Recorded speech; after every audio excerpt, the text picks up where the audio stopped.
Welcome back. In this video, we're going to be talking about number 1, the distance formula, and number 2, the midpoint formula. It's going to be a bit to swallow down, but we'll do it one step at a time. First, we're going to tackle the distance formula. We use the distance formula to find the distance between 2 points, x1, y1, and x2, y2. Up here, we have x1, y1. And where do those coordinates come from? We move over to x coordinate, and we move up a certain number of y values, right, or y coordinates, and we get x1, y1. Down here on the left, we have x2, y2, right? We move to the left x units and down y units, and that's where we get that second set of values. This should seem reasonably familiar with using x1 and y1 and x2 and y2 with slope.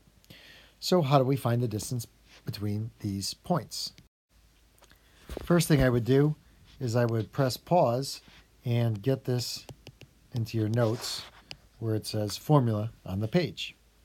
And you'll notice that D stands for distance, right? So the distance between 2 points is the square root, right? Don't forget to take the square root of x2 minus x1, right? The difference of the x values squared plus the difference of the y values squared. So we're going to do the subtraction first and square it, and the subtraction first over here and square it. I'm going to add those two values together and take the square root. The answer is always, always positive. Okay, so there's no way to get a negative distance. You can't have negative distance. You should have learned that lesson watching Ferris Bueller's Day Off, which, if you haven't seen, I'd put it on my Netflix queue if I were you. So let's put this into action. For number 1, it says find the distance between the 2 points. So obviously I'm probably going to use the distance formula. And I wrote the distance formula a second time. Now I've identified the coordinates. So this first coordinate right here is 5 units to the left. So I have a -5 and 3 units up. And I'm going to label this my x1, y1. Down in the bottom, 2 units to the left, 3 units down. This is my x2, y2. So I've labeled my points. I've identified my points and written their coordinates, and I've also labeled them with the proper notation so I don't get confused. And it doesn't matter who you call x1, y1, who you call x2, y2. These two are totally interchangeable with labels. And why doesn't it matter? The distance between 2 points is the distance between 2 points. The order in which we do this shouldn't change that fact. So the next stage of the game is to substitute in the values, right? So from here down to here, I've substituted by paying attention to my labeled points. x2 was -2 minus a -5 all squared plus -3 minus 3 all squared. And now I just keep going, doing a little bit of number crunching. So as you'll notice, I've done a little bit of number crunching, and I have -2 plus 5, right? Because I have 2 negatives in a row is 3. So I'm left with 3 squared. And then -3 here minus 3 is -6 all squared. Okay, so now I have 3 times 3 is 9, and -6 times -6 is positive 36. This is going to yield us the square root of 45, which on my calculator is approximately 6.7. So the distance between this point and this point here, this distance is approximately 6.7 units. And that's it. Now let's analyze this a different way. Just coming at this from a different angle, no pun intended. I am a geometry teacher. If we just made ourselves a nice little triangle here, this is a right angle, that makes this the hypotenuse. What we're really looking for is the length of C. I can count boxes for A and I can count boxes for B. What is this distance? It's 1, 2, 3, 4, 5, 6 units long. And B is 1, 2, 3 units long. So I have 6 squared plus 3 squared equals C squared. Doesn't it seem a little bit familiar? If you square this side and square root this side, I should say square root, I have the square root of 6 squared plus 3 squared is equal to C. just a few seconds ago in our notes, we had this situation. The 6 was negative, but as soon as you squared it, became positive. And I'm going to land up with 36 plus 9 equals C, the square root of that. Square root of 45 equals C. C is still what, folks? 6.7, or approximately, I should say. So really, the distance formula is the Pythagorean theorem in disguise. Rather, the distance formula is the Pythagorean theorem in coordinate form. When all I have are a couple of coordinates, I tend to use the distance formula. When I have myself a nice picture, a graph, I'll count lengths and I'll use the Pythagorean theorem. All right, let's move on. So number 2, I'm going to set it up and then you finish. So find AB, or the length of segment AB. When I see AB with nothing written over the top, it means the length of segment AB. So let's find the length of segment AB. First, I'm going to label my 2 points. And I just label them x1, y1, x2, y2, in the order that they come out. Really just arbitrarily. The next thing I'm going to do is write the distance formula. So D equals the square root of x2 minus x1 all squared plus y2 minus y1 all squared. And I'm just going to extend that square root sign, right? And fix this parenthesis. Next, I'm going to substitute in values. So D is equal to, nice big square root, I'm not going to be lazy, x2 is right here. So it's going to be 3 minus x1, which is negative 4, squared, adding to y2, which is negative 1, minus 1, all squared. Now it's just a matter of number crunching on your behalf. You finish this one. Now just for ha-has, if I draw a quick sketch, 1, 2, 3, 4, up 1 is where this A point is, and B is at 3, negative 1. So there's B. If it's 4 this way and 3 this way, it's probably a number that's greater than 7. Just saying, you should have an idea of what makes sense, right? Make sense of your answer. Don't just write blind numbers. That about covers it for all the mayhem and wonder for the distance formula. Let's move on to the midpoint formula. The midpoint formula, just like the distance formula, is pretty obvious. We're looking to find the midpoint between 2 points. Again, here's our x1, y1, and here's our x2, y2. And we're looking for the point that's halfway between them, the middle. And I'm going to refer to the middle as xm, ym, where m stands for the midpoint. So the x1 is the first point, and the x2 is the second point, and xm is the middle point. So what's the formula look like? Well, here we go. M, our midpoint, is located where? Halfway between x1 and x2. Doesn't that make sense? If I have a point up here and a point down here, where's the middle? Well, I know that if I look at it in terms of distance this way and this way, isn't that half of the difference of, or the sum of the x values? I'm looking for the average, right? The average of 2 coordinates. So I take the average of the x's and the average of the y's. Sometimes I prefer to write it like this. X sub m is equal to x1 plus x2 over 2. And y sub m is equal to y1 plus y2 over 2. Whatever way floats your boat.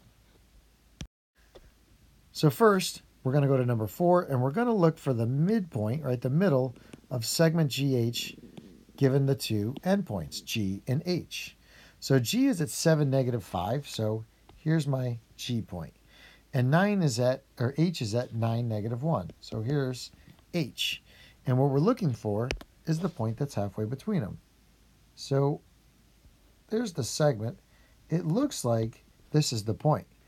To me, it looks like it's about at the x value of 8 and a y value of negative 3. I say, well, why would we go any further? Well, let's verify that this actually works.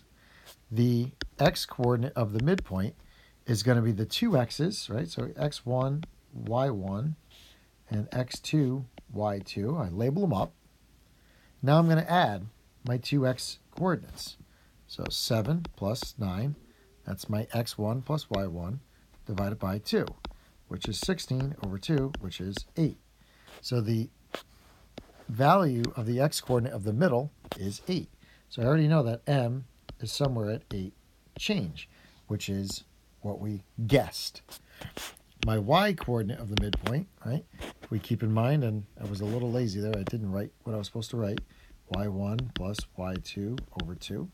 So when I substitute in, I get my y1 is negative 5, plus my y2 is negative 1, divided by 2 is negative 6 over 2, or negative 3.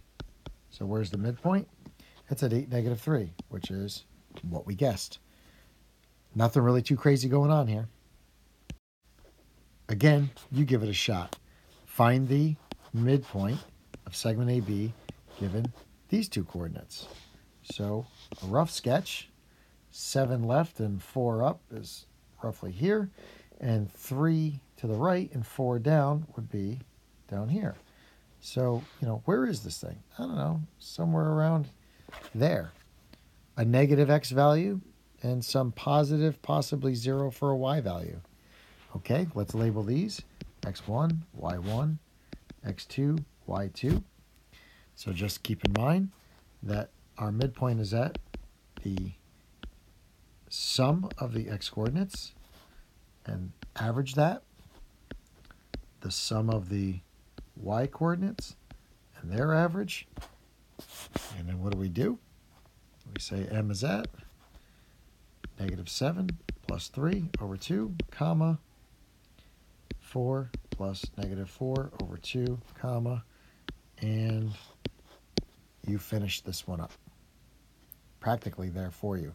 And then ask yourself, does it make sense to our rough sketch? Do these two sort of coincide? So far the distance formula, midpoint formula, really nothing brain busting, just, you got to be careful and go slow. But now comes the challenging part. How do you find a missing endpoint if I give you a midpoint in one of the other endpoints, right? So we're still going to use the midpoint formula because that's how they all relate. So this is why I like to write it as x sub m is equal to x1 plus x2 over 2. And technically x sub m is over 1. So let's work this one step at a time. First, we'll read the problem. Find the coordinates of A if m is at negative 1, 2, is the midpoint of AB. So you have this segment AB, right? Segment AB starts at A, goes to B. Okay, and I'm just giving you a generic picture. M is in the middle. And the other previous problems, we had A, we had B, and we were looking for M. Now, the tables have turned. We have M and we have B, right? Notice we've been given M and we've been given the coordinates of B. What we're looking for is, where's A? So let's clean this up a little bit and do some labeling. To recap, M is at negative 1, 2. So I've taken a moment and I've put that on the graph right here. And B is at 3, negative 5. That's down here. So what we have is this segment. And I'm traveling from B through M. A has to be up in this general vicinity up here. What are the coordinates of A? That's what we're looking for.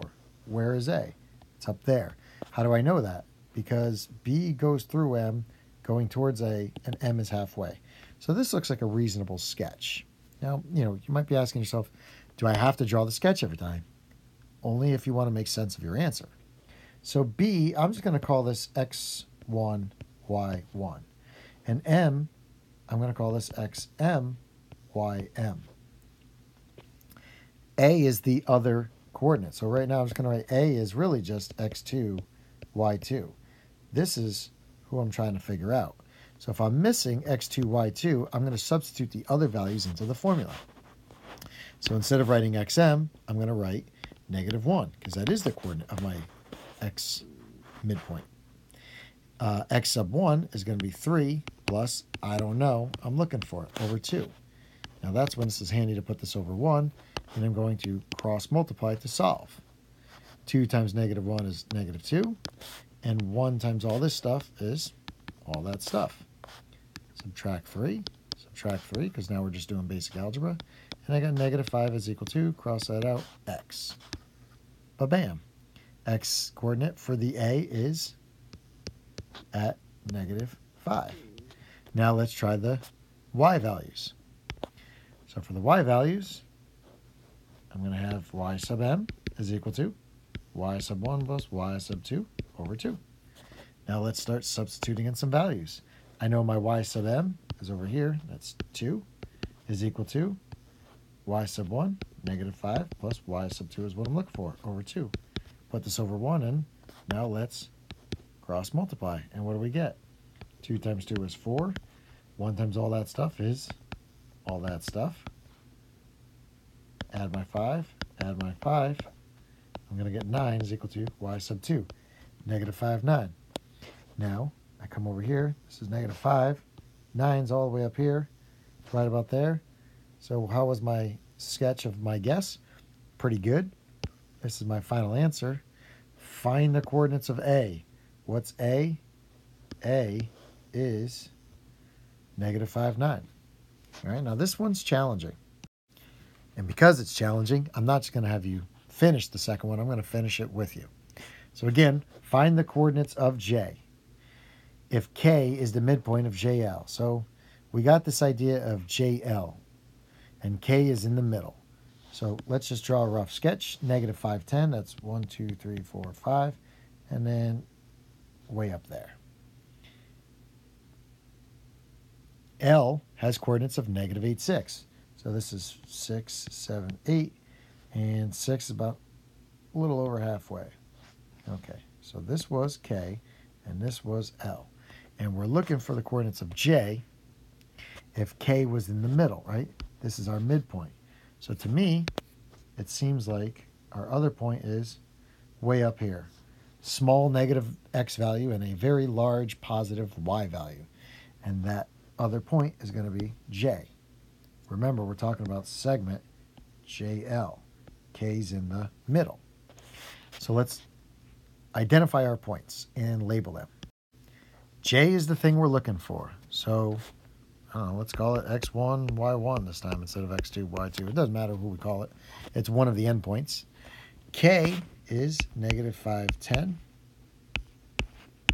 And that's going to be our xm, ym, because that is our midpoint.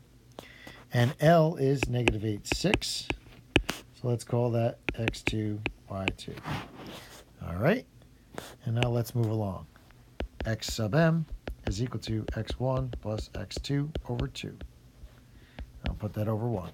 As I substitute in, I'm going to get x sub m, -5, over 1, is equal to x sub 1, which I don't know, plus x sub 2, which is -8, all over 2. Cross multiply and solve for x. I'm going to get -10, because -5 times 2 is -10. And 1 times all that stuff is all that stuff. So I'm just going to say x minus 8. It's the same as x plus -8. Add 8, add 8. And I'm going to get x is equal to -2. Just like I said, that small negative x value. So J is already forming to be at -2 something, which makes sense with my sketch. Now I'm going to do the y values. Y sub m is equal to y1 plus y2 over 2. Put this over 1 so I can cross multiply. Substitute and solve. Let's see, my y sub m is 10. So 10 over 1 is equal to my other known y value is 6. So y sub 1 plus 6 all over 2. Cross multiply and solve for y. 2 times 10 is 20 equals y plus 6. Subtract 6 on both sides. And I'm going to get a big positive y value, as I stated over here. It's got to be way higher than 10, so it's at 14. Now it makes sense. 14 is 4 units above 10, and 10 is 4 units above 6, making 10 vertically halfway. -8 is 3 units away from -5, and -5 is 3 units away from -2. So this makes perfect sense. Where is J? J is at -2, 14. What you should do is wrap up any other questions that you have lingering. I told you to finish a couple, and then come up and check in with me. What you'll want to make sure before you check in, unless you have questions come up at any time, but check in with me once you have completed numbers 1 through 8 all the way through. So I've done most of them. You just need to do a couple more on your own. Once you have 1 through 8 complete, check in with me first, check in, and then complete the homework as directed on the post. Thanks for playing.